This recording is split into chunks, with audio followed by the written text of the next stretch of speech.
Welcome to my Zone Online School. My name is Ms. Isolda Guriras and I have a friend here with me.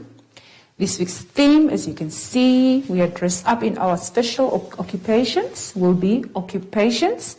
Before we can start with our lesson, I would like for us to take our sanitizer, sanitize our hands nicely. Always remember to keep social distance between you two and put on your mask. The lesson will be about syllables, the U sound, and homophones. All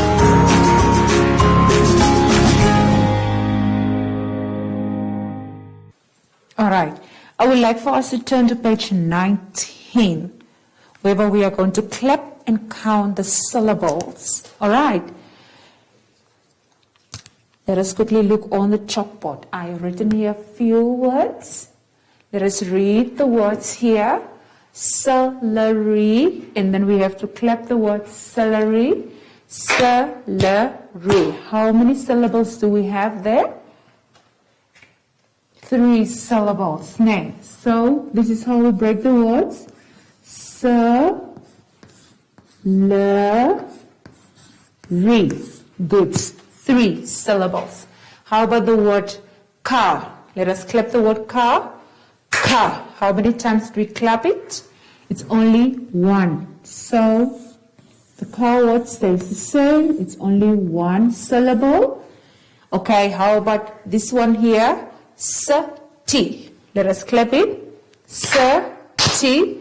How many times did we clap it? 2 times, and so it means we have 2 syllables. How about this one here? Camera. Let us try to clap it. Camera. All right, how many times did we clap it? 3. So it means we have 3 syllables. Camera and ra. Okay, let us quickly go back to our worksheet. Page 19. There you have few of the words I would like for you to complete by clapping the words, but you only have to write for me the number of the claps you are going to divide the words into. For example, we have done celery on the chalkboard. How about the one next to it? Exact. Let us quickly try to clap the word exact. Exact. All right. How about the one below that one? Sand. Let us quickly try to clap the word sand. Sand. Okay.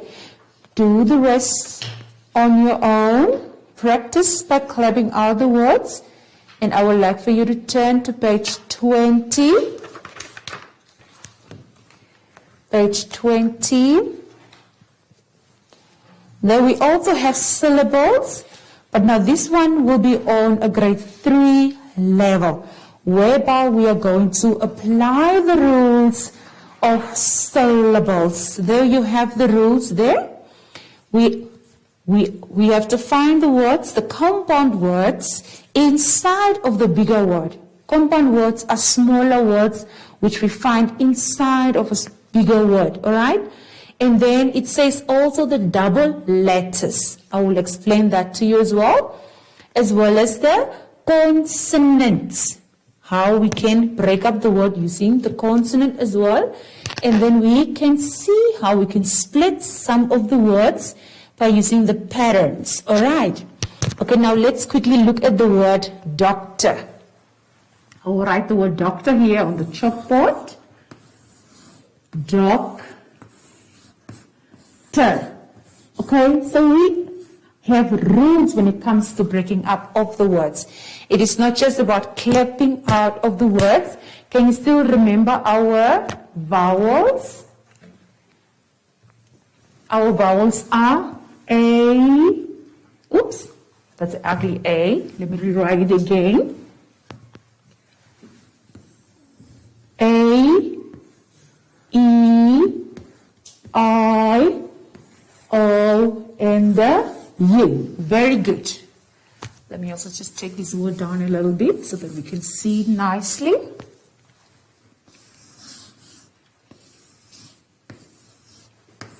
Okay, the first rule that we need to do is to count how many vowel sounds we have in the word. How many vowel sounds can you see? We have a one here, and then we have another one here. So which means by underlining the vowel sounds, we automatically know that we have to divide the word into 2 syllables. Now, and then after counting the vowel sounds, we can always use our index fingers. Point out your index fingers here, and then you point one index finger on the consonant sound and another one on the other consonant sound. No, I'm sorry. You have to put it on the vowel sounds that you underline. And then you move inwards with your consonant sounds, and then you divide the word between the 2 consonant sounds. Can you do that? Put one index finger on the first vowel, then another index finger on the next vowel, move inwards, and divide the word where you find the 2 consonants. And now you can rewrite the word here. Dog. This consonant sound goes along with this vowel sound here. And then ter. The second consonant sound goes or runs away with the second vowel sound. So we have 2 syllables there. Let's have another one. For example, what if we have only one consonant? Let's have a look here. Landre. Pilot. All right. Now we have to start off by counting the vowel sounds. How many vowel sounds do we have? 1 and 2. We have 2 vowel sounds. So we know automatically we have to divide the word into 2 syllables. But we said we normally put our little fingers, the index fingers, on our vowel sounds. We move inwards, and where we find the 2 consonants standing next to each other, that's where we divide. But in this case, we only have 1 consonant. What happens here? If we have 1 consonant only, that consonant always runs away with the second vowel. So we'll have pi and let. Can you see that? If we have double consonants, each vowel sound can be accompanied by the consonant, but only if we have only 1 consonant, the last vowel goes together with the consonant. All right, let's quickly go back to our worksheet on page 20. Okay, the doctor, I've done it for you as an example on the chalkboard as well as the pilot. Now let's look at the teacher. How about teacher? Let me also explain teacher quickly here on the chalkboard.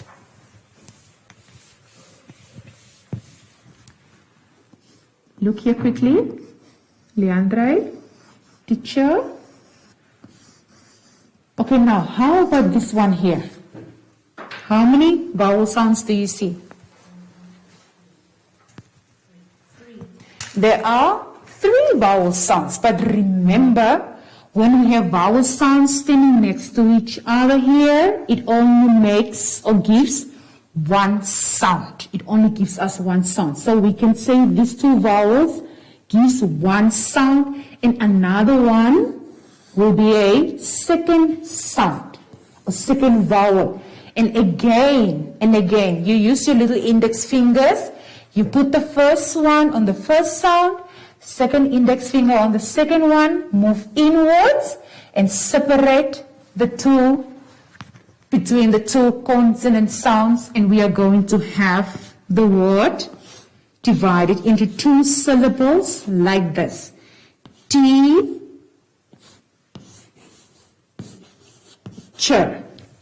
Teacher. All right, let's quickly go back to our worksheet. Let's look at the word florist. How can we divide the word florist?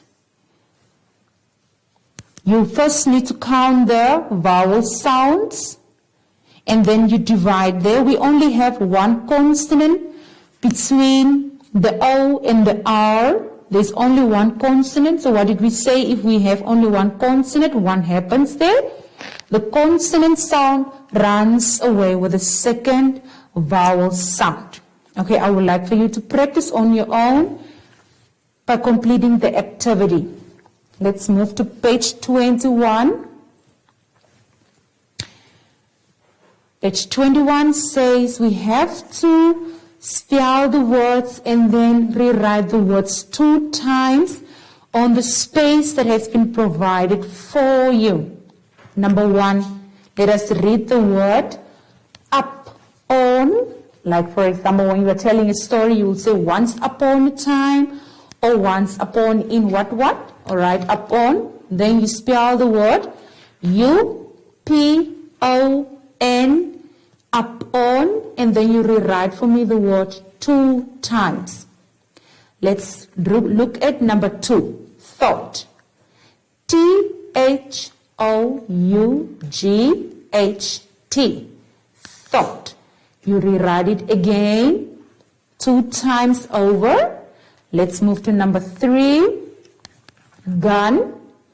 G-U-N, gun. And then you rewrite it for me 2 times. Again, I would like for you to complete the other words. First you read the word, spell the word, read it again, and rewrite it 2 times.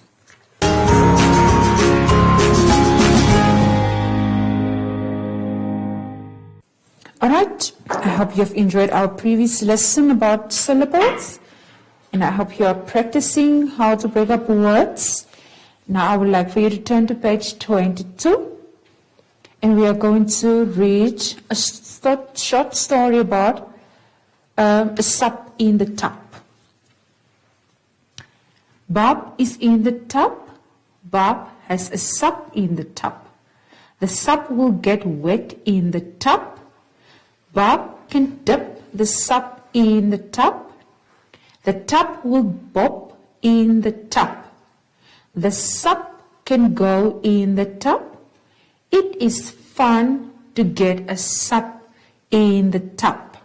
Do you know what a sub is? Yes, there's a picture of a submarine. Nah, it's a shorter word for submarines. The boats that goes underwater. All right. Now let's quickly look at our instruction there. Choose and fill in the missing words. Number 1, there are 3 words that you can choose from. Bob is in a da-da-da. Where is Bob? Is he in a pen? Is he in a net? Or is he in a tub? That is correct. He is in the tub. I would like for you to complete number 2 and number 3. Let us turn to page 23. It's about the short U.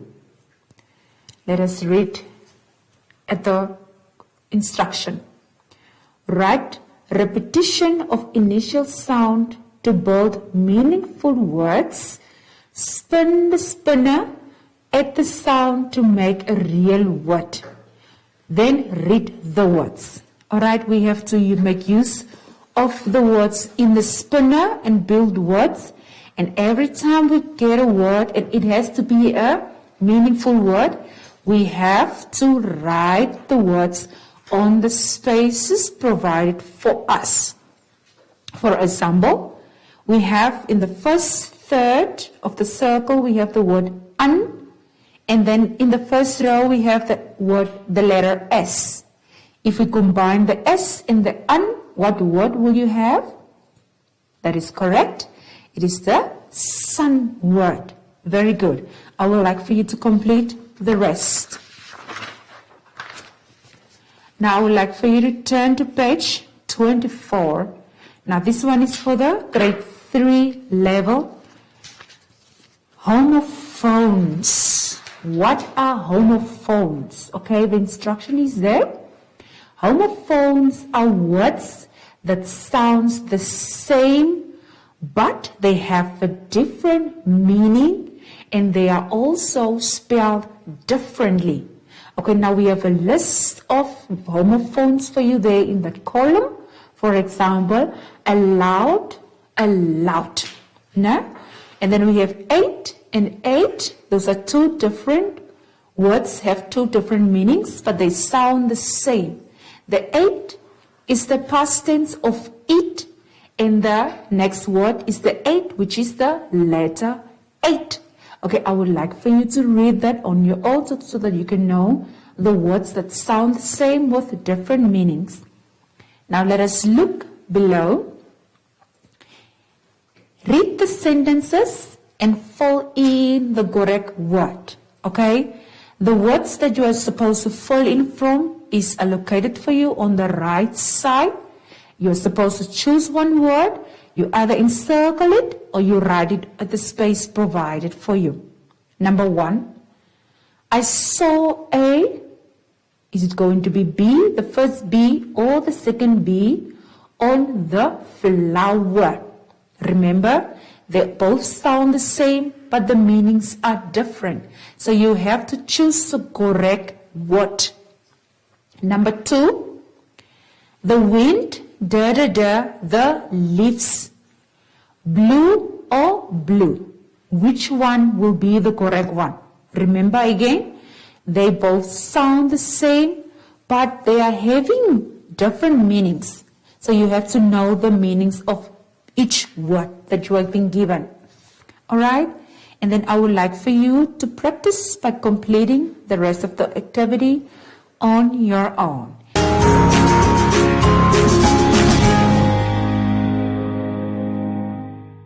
Alright, now we've come to yet another lesson. At the end of our lesson, I would like to thank you.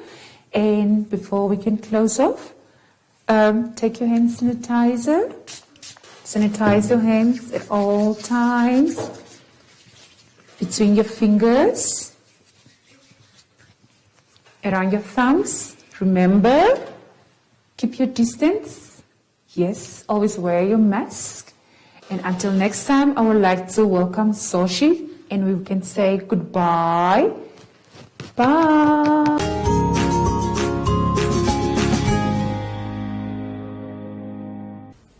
Hi everyone. You can't hug your friends anymore, but you can still give yourself some love, or you can practice how to blow hugs. Yeah. Yeah, yeah, yeah. And until next time, bye.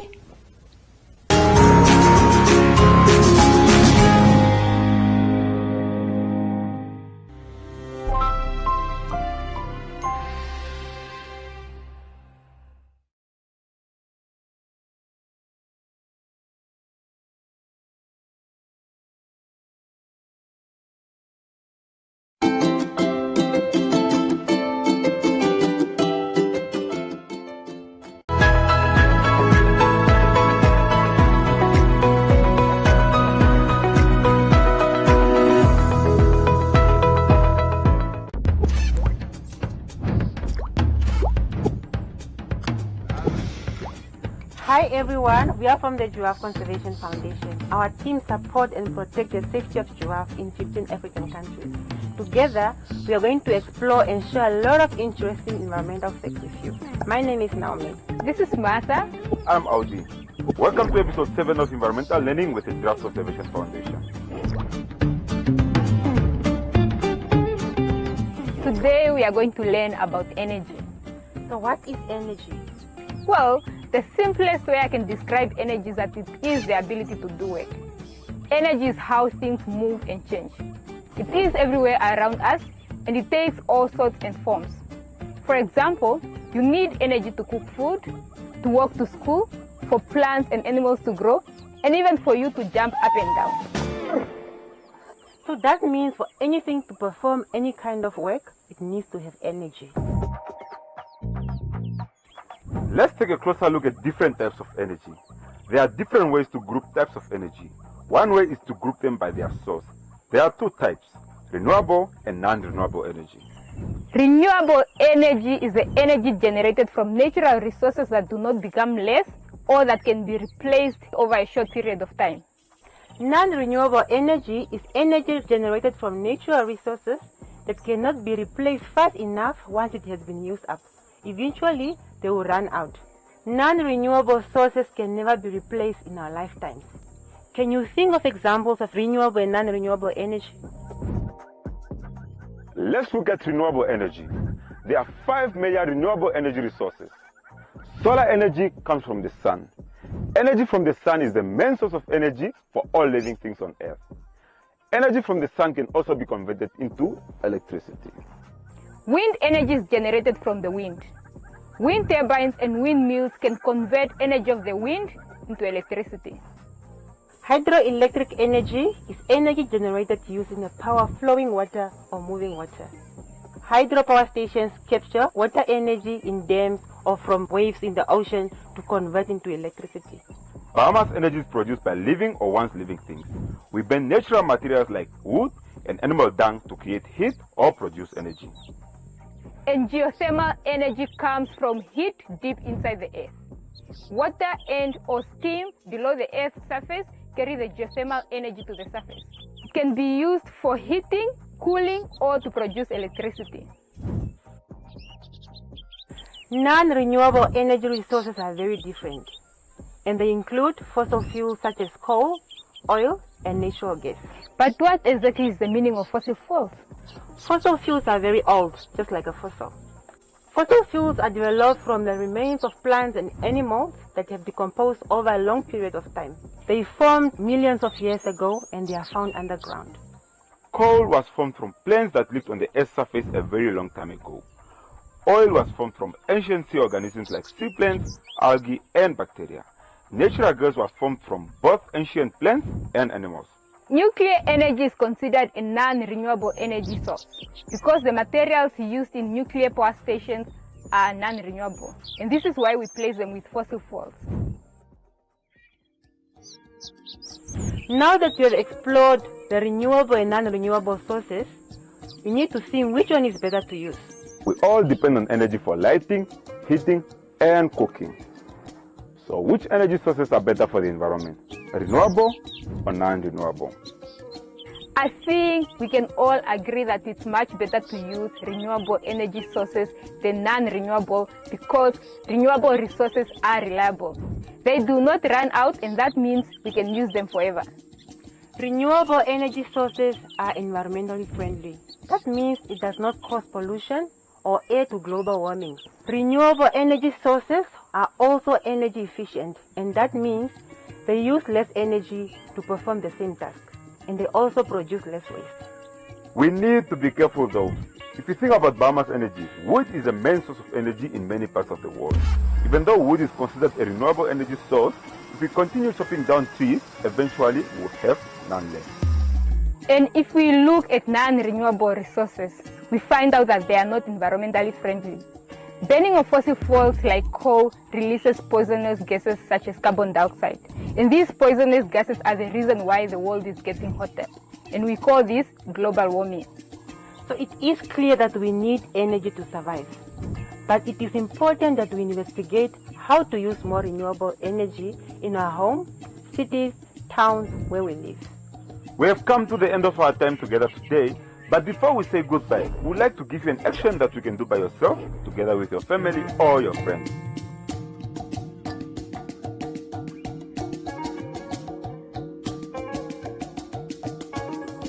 Goodbye, Bye, everyone. And remember, bright sparks support renewable energy.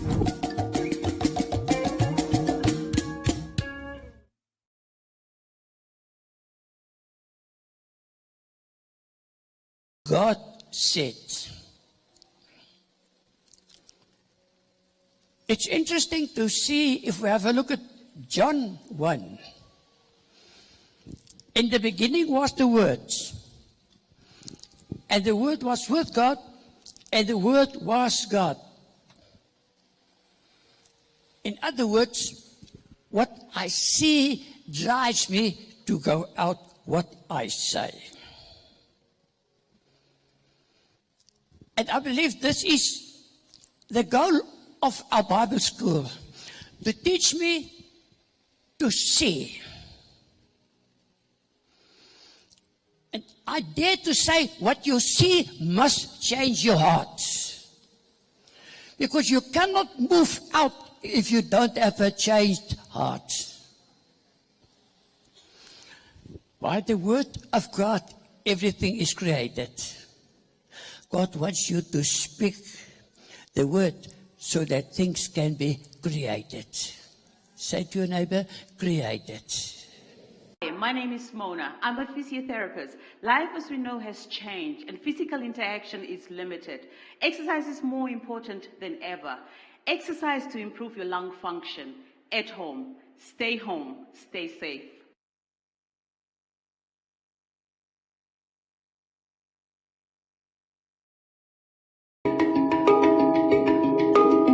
BBC's Smart Money program presents an exciting new technology segment dubbed Smart Tech.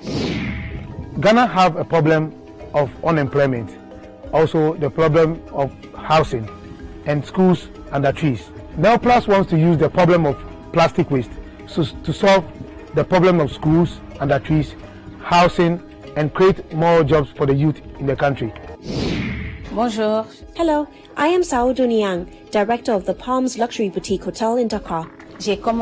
I started by cleaning a toilet. Today, I am the manager of my own 5-star hotel boutique with 60 employees. To give more people access to these life-saving vaccines, South Africa and India have proposed a waiver of COVID-19 patents, and the move seems to be gathering momentum after receiving the backing of the United States. But even if the patent waiver is indeed granted, can Africa manufacture these vaccines at scale?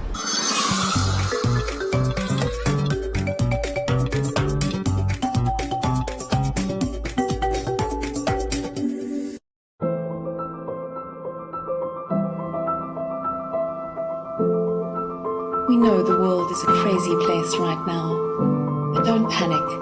Take a breath, slow down, or better yet, stop completely. We'll still be here when everything settles down.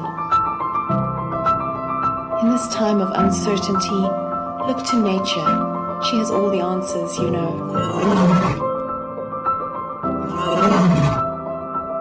We're not only giving ourselves time to reset, we're giving nature time to restore, revive, restart. We're saving ourselves and we're saving the world. Stay home now so that we can welcome you to Namibia again soon. Yes, the world's a crazy place right now, but don't despair. Find the joy, cherish hope, breathe. Take a moment, take a few, and someday soon you'll once again be able to stare in wonder at this magnificent view. The world's a crazy place right now, but don't worry, we'll still be here. We'll see you again soon.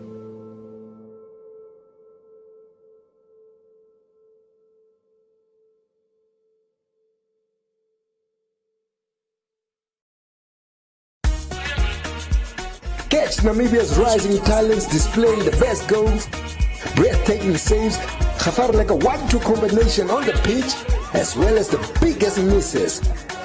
It's the MTC Hop Soul Youth League Soccer Show, showcasing Africa's next